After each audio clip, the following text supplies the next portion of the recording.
At EDAR, our mission is to provide short-term, immediate shelter to homeless people and to families. We distribute our mobile EDAR shelter units through a network of partnerships in order to reduce the number of people who are sleeping in the open, sleeping rough, and to honestly support their dignity and perhaps give them a little hope. On any given day, there are 73,000 homeless people in the county of Los Angeles. There are only about 12,000 beds, so there's about 60,000 people sleeping rough.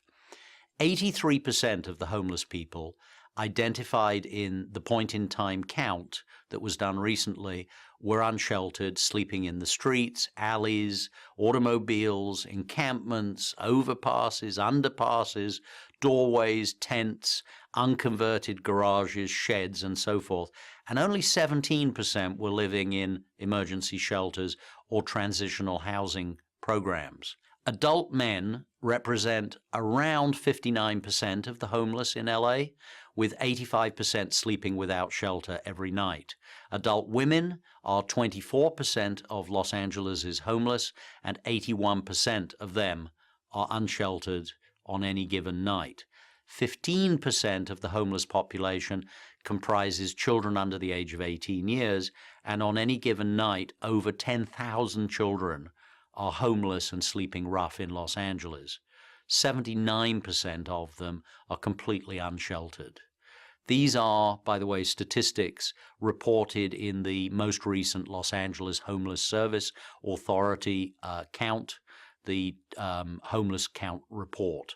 Housing this population would cost $3 billion, which is an impossible sum of money to raise. And that would only take care of LA County. What about the rest of the country? We think it would be about $100 billion to build adequate shelters, because it costs between $50,000 and $100,000 per bed that you generate, and that doesn't pay to run the shelter.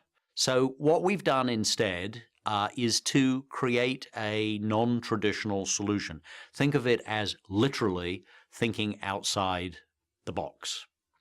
The result is the EDAR, a rather elegant four-wheeled unit that costs a small amount of money. In today's dollars, about $500. That's what we pay the factory. In the daytime, it looks a little bit like a big grocery cart covered by a fitted tarpaulin with 2 doors and 4 windows. When it's folded up in the daytime, you push it around on its 4 wheels. It has brakes and pockets and zippers and Velcro. And in the daytime, the owners, because we give them to the homeless clients, so they own their own EDAR, which gives them a little bit of pride of possession, something that's been taken away from them or that they've lost. In the daytime, they carry their belongings in it. And when it's opened out at night, they put the brakes on, and it now becomes a covered cot. It's up off the ground. They don't get pneumonia, which is the principal cause of death of homeless folk. And it gives them privacy and protection from the elements. It doesn't catch fire. It doesn't let the water in. It doesn't let the wind in. And it's an awful lot better than a cardboard box. We don't claim that EDAR is any kind of a permanent fix for homelessness. My greatest hope would be that one day somebody raises the $100 billion, we house all the homeless in buildings, and we'll gather up all of the EDARs and we'll recycle them. But in the meantime, it's something we can do right now, right here, to get old ladies and 12-year-old children and men off of the ground where they are currently sleeping. If you go on any night to St. Julian Street at the back of the Union Rescue Mission, there are at least 100, 150 people literally sleeping on the ground side by side like sardines. I do not believe that we can claim to be a civilization while that is happening inches from downtown, and the same thing in every city in our nation. We're America. We fix things. We can fix this. We should just do it.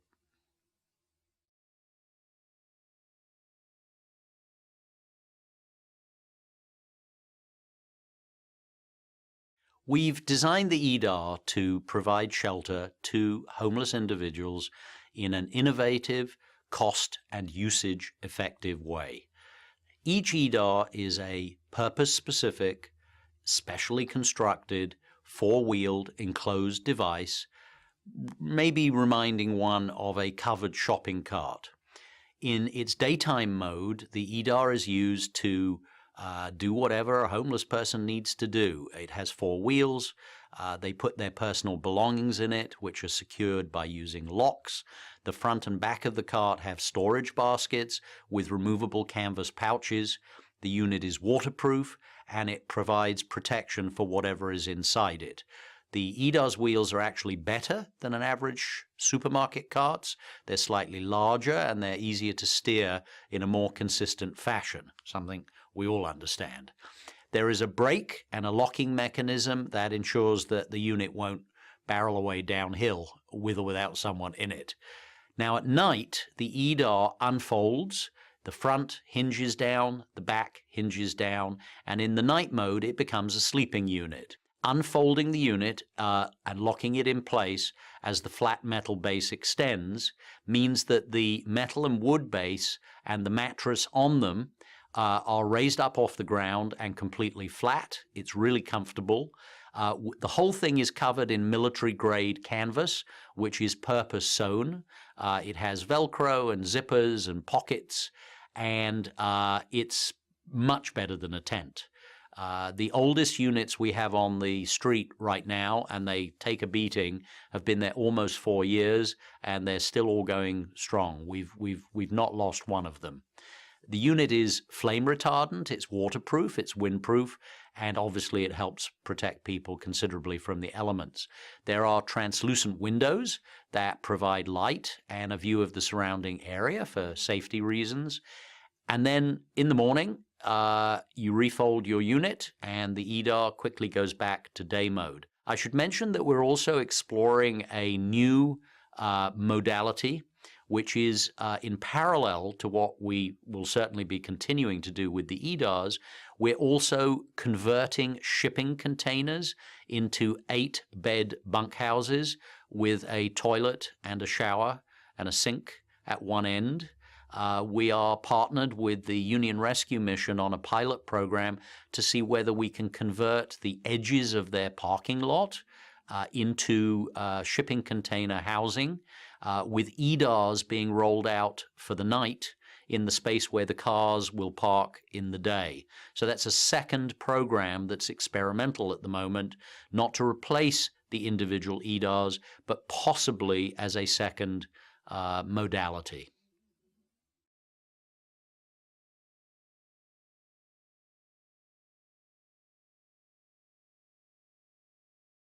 The first thing about EDAR that gives us leverage is that we are unbelievably efficient.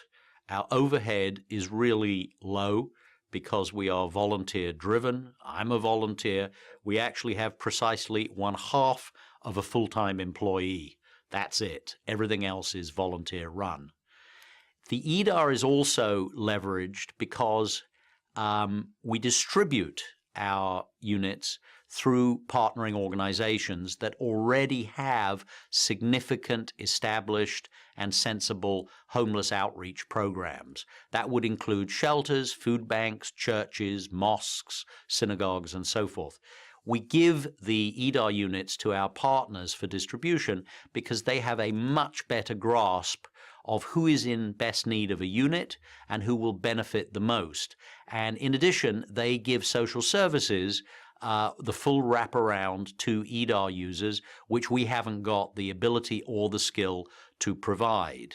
What this means is that they are able to not only use the EDARs as extra bed space in, on, and around an existing building, but they can also outreach to people who are sleeping elsewhere, and they can say to them, for example, here is your EDAR. The value proposition is, the bargain is, you can have this EDAR, you can park it wherever you want, you do not have to keep it here at the shelter, But once a week, you have to come back. You'll have a shower. You'll wash your clothes. You'll meet with the counselor. You'll have some lunch. And in that way, and it's actually a small minority, the popular conception that there are people who want to be homeless, it's almost entirely untrue, as is the one that they're all drug addicts. They're not. There's an awful lot of grandmas and children and ladies out there that are none of the above, and a lot of the men as well. But those who are shelter resistant, they can be enticed into a relationship that makes them feel more secure in dealing with a shelter, and eventually perhaps they will pass through the shelter and onto some kind of permanent accommodation if something can be found for them. But in the interim time, we're getting them off the ground, so they won't die at 45 of pneumonia.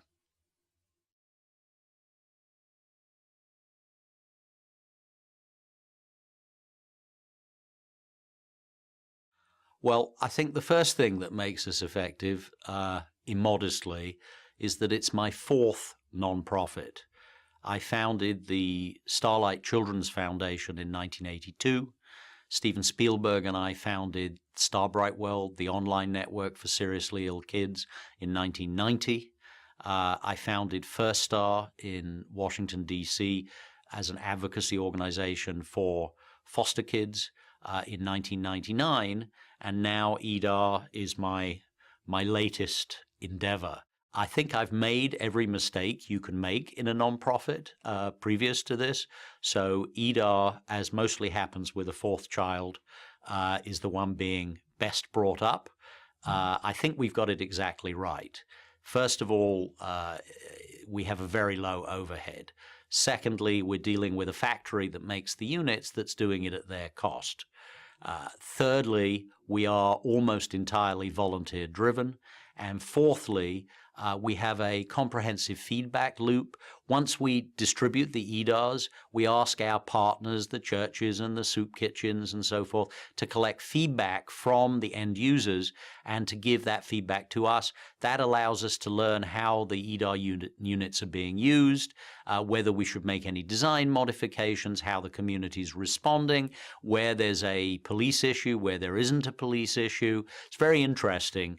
There are enlightened communities where the EDARs are welcomed. That would include the city of Los Angeles. And then there are other jurisdictions where they have forgotten their obligations under the law to take care of their homeless, and their principal response to homelessness is to try to make them all go away and be someone else's problem. We don't do so well in those communities. But where EDARs are tolerated as a certainly less eyesore response to a definite issue of humanity and compassion and the need for justice and to give people a modicum of self-respect, there we thrive. We're not a permanent solution. I'd love to collect them all up and recycle them when somebody spends the $100 billion to build permanent housing for all of these folks. But until then, it's an awful lot better than a damp box on a rainy night.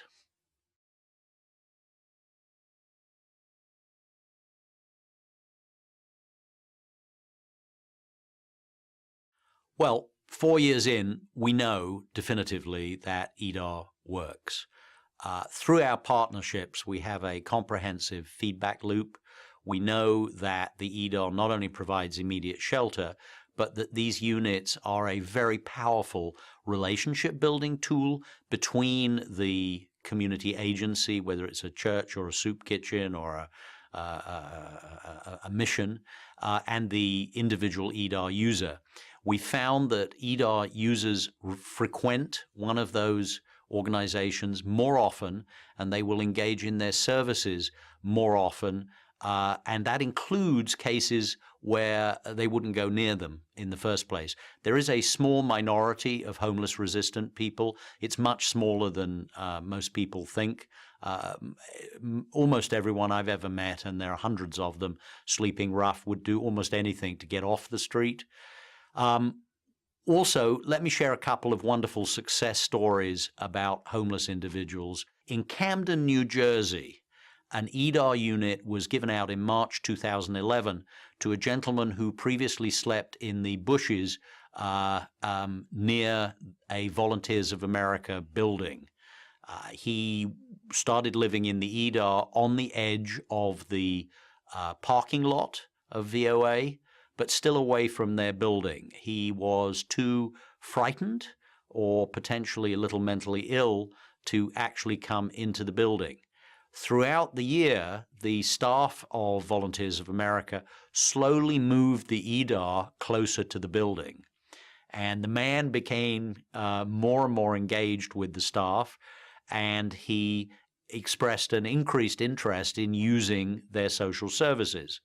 The end goal is to have the EDAR unit actually come inside the building with the man in it, so that he can be then transferred into a bed in the facility. But in a psychological sense, what happens is that individuals attached to their EDAR, these are people who for months or years have been deprived of any sense of owning or controlling their own environment. Suddenly here comes four walls and four wheels and a roof, and they have something which belongs to them. We have extraordinary cases where I'm thinking of a lady who sleeps at the Midnight Mission in the courtyard in Los Angeles. She's so house proud. You could eat off of her EDAR because she keeps it so perfect. Another example would be in South Los Angeles. Two ladies who were labeled chronically homeless were given EDAR units. After using their units for a while, they both expressed interest in returning them and transitioning into the shelter program. When we asked, why would you suddenly want to go into transitional housing after all of these years sleeping in the LA or near the LA riverbed, one of them said that the EDAR reminded her of what it was like to have a mattress.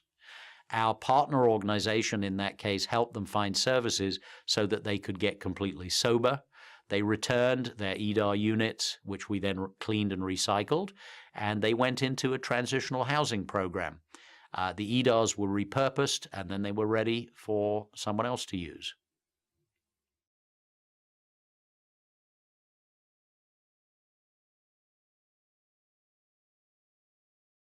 I think there are probably more misconceptions around homelessness in our big American cities than anything else I can think of. And I say that as someone who shared in those misconceptions. I had them myself before I started investigating in detail through the EDAR project about 4 years ago. People think, as I did, that it was mostly men who were homeless. Actually, it's almost 50-50 male-female. We don't imagine that there are children sleeping homeless, but actually 15% of our urban homeless are under the age of 18. The children hide better because they're more scared, but they're there. We think that substance abuse afflicts most homeless people, that they're either drunk or high on drugs. Statistically, it's more like 15-20%. And we think that most homeless people don't want to find shelter. They like being homeless. That's an elegant lie that we've somehow created to protect ourselves from having to take moral responsibility. It's absolutely not true. I should think maybe 10 out of 100 are shelter resistant. At a push, maybe 15. The other 85, you give them a nice fluffy bed anywhere dry and safe, and they're gone from the street. We also think that the criminalization of the homeless is what keeps them homeless. It's totally not true. Down on Skid Row, for example, the criminals are not the homeless people. The criminals arrive in SUVs in the morning, they sell them drugs, they deal in prostitution, they steal from them, and as it starts getting dark, the criminals go away in their SUVs, leaving the homeless folk to sleep on the sidewalk. Regarding EDAR itself, there's all sorts of misconceptions. People say, well, but it's not a permanent solution. Why don't we build buildings? I say, God bless you, go and build the buildings. It's about $50,000 to $100,000 per bed that's generated. that means about $100 billion to get all of our urban homeless that will go off of the street. I don't believe it's ever going to happen in our lifetime. EDARs cost a few $100s. It's an awful lot better than a damp cardboard box. We'd prefer to provide permanent housing with proper shelter to the homeless population, but in the meantime, we strongly believe, we know, that an EDAR is much better than nothing at all. We give the EDAR units free of charge to homeless people, obviously. It costs us right now in 2012 dollars about $500 per EDAR. When you compare that to the cost to build a shelter with beds, which is anywhere between $50,000 and $100,000 per bed generated, so say $5 million for a building with 100 beds, well, compared to that, $500 is a drop in the bucket. That's our cost. It's what we pay the factory, and the factory is providing them at their cost. Plus, each EDAR immediately services the unsheltered, and it does a few good psychological things as well. If you go to any homeless shelter in the country, they turn people away every night. There is a chronic undercapacity problem, and it's huge. Just in Los Angeles, we've got around 70,000 people who are homeless, and we've got 12,542 beds in shelters. There's about 60,000 people sleeping rough in Los Angeles in places that are very unpleasant, and I've stood in a lot of them and talked to them. In the country as a whole, it would take $100 billion to house all of our urban homeless. It's never going to happen. EDAR is elegant, simple, and inexpensive. It's right here. It's right now. I don't know how we can do any less and call ourselves civilized. Isn't a society only as strong as taking care of its weakest link? This would be it.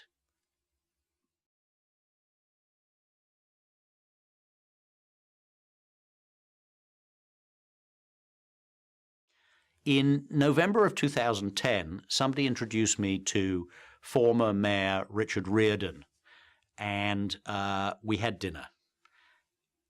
At that dinner, Mayor Riordan expressed the opinion that there were actually very few homeless people in Los Angeles as a result of various programs that had been put in place to deal with the issue. I respectfully disagreed, and I dared him to sleep rough with me on Skid Row to see what I was talking about. He double dared me, and thus it was in November of 2010 that he and I slept on St. Julian Street on a Saturday night through into the Sunday morning. It was certainly for the mayor, a shocking experience. First of all, it's very loud and scary. People race cars up and down this narrow street all night. There were as many as 150, maybe 200 men and women and children sleeping like sardines on the sidewalk next to us. At least we had EDARs. When we woke up in the morning, Mayor Riordan said, well, clearly there is a homelessness problem, and you will be hearing from me. He very kindly, he and his friend, then donated $20,000, which we immediately turned into 40 EDARs, which have been distributed to help deal with the problem. People don't go to Skid Row. It's right next to downtown. You can look down at a 45-degree angle from the top of the high-rises that house our banks and our financial services companies. And down there, you see the consequences of this terrible recession, which has thrown so many people out of work and out of their homes.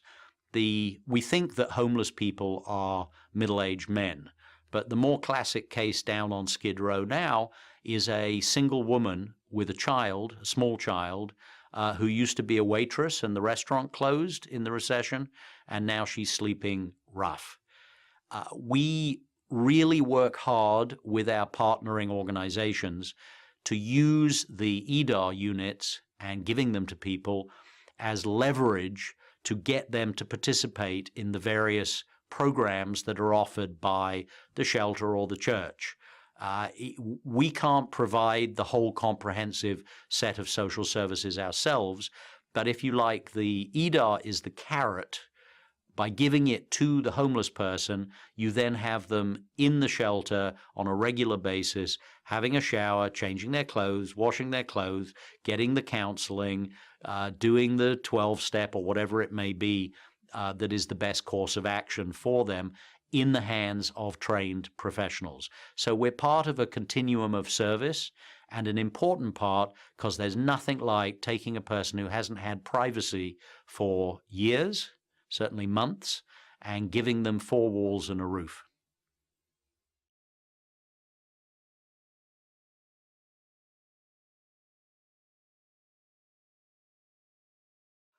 Depending on what the city fathers or mothers dictate, EDARs are either welcomed, tolerated, or hated, despised, and confiscated.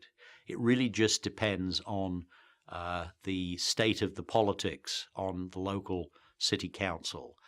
In a minority of placements, EDAR users have at times seen their possessions confiscated and destroyed. For example, it was once standard Los Angeles city policy that had lasted from the mid-1980s to have dump trucks and police escorts patrol the streets of Skid Row and literally confiscate the unattended possessions of homeless people. That meant that the homeless people couldn't actually go and interview for a job or get a job or hold a job, because if they left their belongings anywhere, they would be deemed superfluous and trashed.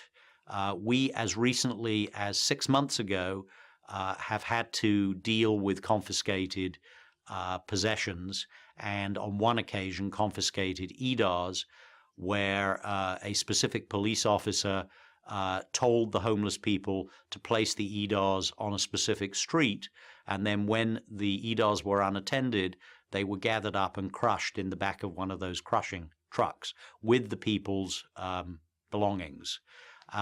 There is now an ACLU settlement with the city of Los Angeles, which results in a right to use an EDAR, or actually even not using an EDAR. You can now sit or stand or sleep on a Los Angeles city sidewalk from 9 p.m. to 6 a.m., so long as you're not blocking a driveway or a door. In the past, and in some other jurisdictions, the police department is used to remove medication, identification papers, family photos, all the last vestiges of past lives from homeless people. And there are cities that don't even allow EDAR units within their limits. The mayor of one Los Angeles area city, I actually had him in the EDAR, and he said the only way we would allow these in our city is if the wheels would only go outbound and they could only leave. They forget, these city fathers. I've noticed it's mostly the city fathers. The city mothers don't have the same attitude. They forget that they have a legal obligation as well as an ethical one to take care of our most defenseless citizens. I don't want to overemphasize the policing challenge. Probably 80% of the geography is tolerant of EDARs because they realize that they are much better than what they replace, which is a real eyesore, a crumbling cardboard box with bits of cloth or tarp over the top of it. So we're fighting, I think, a winning game. It would be much better to replace the EDARs with permanent housing, but where exactly will that $100 billion come from? And that would just pay the cost of constructing the buildings. You then have to run them. EDARs for a few $100s, currently $500 a unit. That's what we pay the factory. That's their cost. Somebody doesn't sleep rough on the street. They are clean. They are uniform. They are not an eyesore. And in at least 80% of Southern California, they are tolerated, and in a lot of places now welcomed, because they're so much better than what they replace.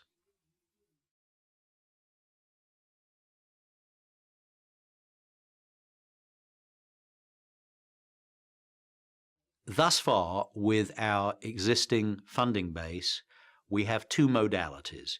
We have EDARs that are used to create extra capacity at a shelter, a church, a mosque, a synagogue, a soup kitchen. For example, at the Union Rescue Mission, they've got them on the flat roof. They have them in the parking lot. They have them in the back of the chapel. They're in the canteen area where they can wheel them out of the way in the daytime. So extra capacity in, on, or around an existing staffed shelter. The second modality is, call it remote usage, where an individual homeless person receives their EDAR from a shelter and then they take it away. It's on wheels. It's like a big shopping cart. They push it off to some other place where they sleep. I just have to mention the most recent placement. The gentleman wouldn't tell me where he was going to use it. And I said, you have to tell me where you're using it or I can't give you the EDAR. And eventually he said, well, why do you need to know? I said, well, we need to know that the neighbors are not going to have a problem with you. There's no point giving it to you if it's going to be confiscated. He said, well, the neighbors don't bother me. And eventually I pried out of him that where he actually was sleeping was in the bushes adjacent to one of our large cemeteries in the area, where I guess he doesn't bother the neighbors and the neighbors definitely don't bother him. With additional funding, we'd like to explore two new modalities. One is a new product, and the second one is a new distribution strategy. The new product is shipping containers. It would not replace EDAR, but it would be a second parallel product. We believe we can convert these big, robust 40 and 48-foot long shipping containers into a paneled, carpeted, heated or air-conditioned, or certainly ventilated, 8-bunk bunkhouse with at one end a toilet compartment and possibly a shower. We would like to experiment with that. We think it could be a good adjunct where building a little community is what's in order. The second modality, the distribution one, is actually very exciting. It's the idea that we would partner with a shelter on a remote community of a small number of EDAR units and shipping container units. Where we're piloting it is in partnership with the Union Rescue Mission on Skid Row, where they have an outdoors parking area, which is fenced. We'd like to line the walls of that with shipping containers, each with 6 or 8 bunks, some of them with a bathroom in them. And we'd like to use EDARs, which in the nighttime would be placed where in the daytime automobiles would park. In the daytime, the EDARs would be put for safekeeping into an empty shipping container. So we would have a community of perhaps 40 or 50 people using what is otherwise vacant land at night. They would be supervised for security and social services purposes by the Union Rescue Mission. We think that it could be a really interesting new distribution strategy to have these little pods.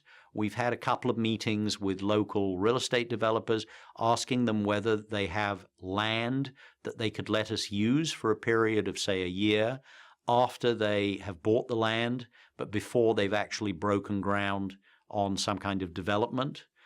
We would need to choose those sites carefully. We would need to, in my view, have no more than a small number of people living in any one site, possibly women and children segregated from the men. So with more funding, the first thing we need to do is to try and reduce the backlog of EDAR requests, because it's just pathetic how many people we have to say no to because we can't afford to get them the EDAR that they want. But the second thing is to experiment with this little pod community idea to see whether we could actually create a tiny village of previously homeless people, and by installing showers and toilets and maybe a payphone and so forth, we could actually give them a little bit of a sense of somewhere that they belong and where they take care of each other, rather than being out rough on the street and surrounded by criminals and hoodlums. So that's what we would do with a little extra money.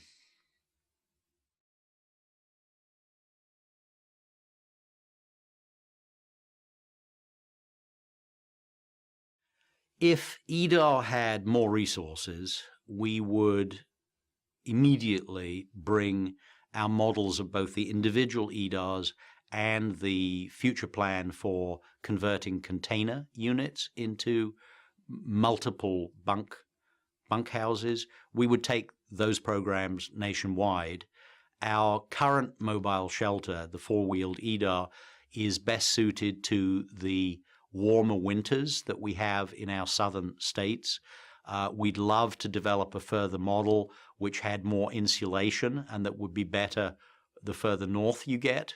Another really exciting direction, if we had more funding, would be to get ourselves ready to be able to receive and fulfill emergency response requests after natural disasters have caused sudden homelessness. After the devastation of the earthquake in Haiti, we were contacted and we were asked to provide temporary shelters for the thousands of people that were left homeless. Unfortunately, because we didn't have adequate resources and funding, and neither did they, we couldn't help them really in the crisis. But with additional funds, we could get ourselves ready for the next disaster so that we could help restore hope quickly, swiftly, and with dignity to the individuals who became homeless because of an earthquake, a flood. If you think of this, after Katrina, instead of those poor people who had to live in the Superdome place down there, if they had had EDARs, they would have had so much more dignity. There would have been so much less restlessness and unhappiness and misery. Another idea, which we'd love to explore, is selling EDARs at a profit to government, state, federal, and local. We think EDARs could be used by FEMA. We think they could be used by the Forestry Service to house firefighters and so forth. They are airdroppable, they palletize, but we have to have more resources to even explore whether we can do that.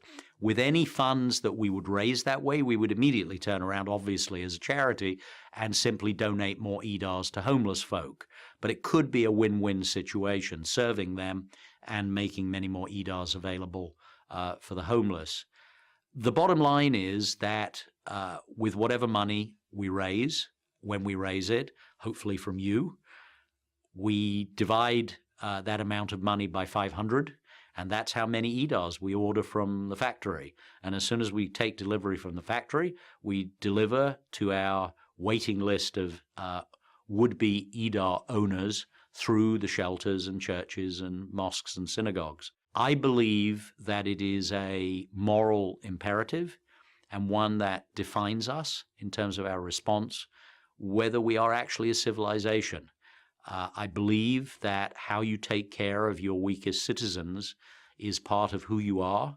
I think we're all in this thing together, and I think this is a modest, cost-effective, very efficient, leveraged way that we can actually hold our heads a little higher and say, yes, we have done what we could to make the world a better place around us, and therefore make ourselves worthy of participating in it. I hope you'll consider helping us. Please be in touch, be in contact, and we would love to collaborate with you in expanding EDAR. And then there'll be a glorious day, maybe, where permanent housing happens for all of the homeless folk, because somebody raises the $100 billion. And on that day, you'll join us and we'll recycle all the EDARs. It's not going to happen while we're alive. We have to do what we can right here, right now. This is America. We fix things. This is severely broken. We know how to fix it. I hope you'll help us to do so.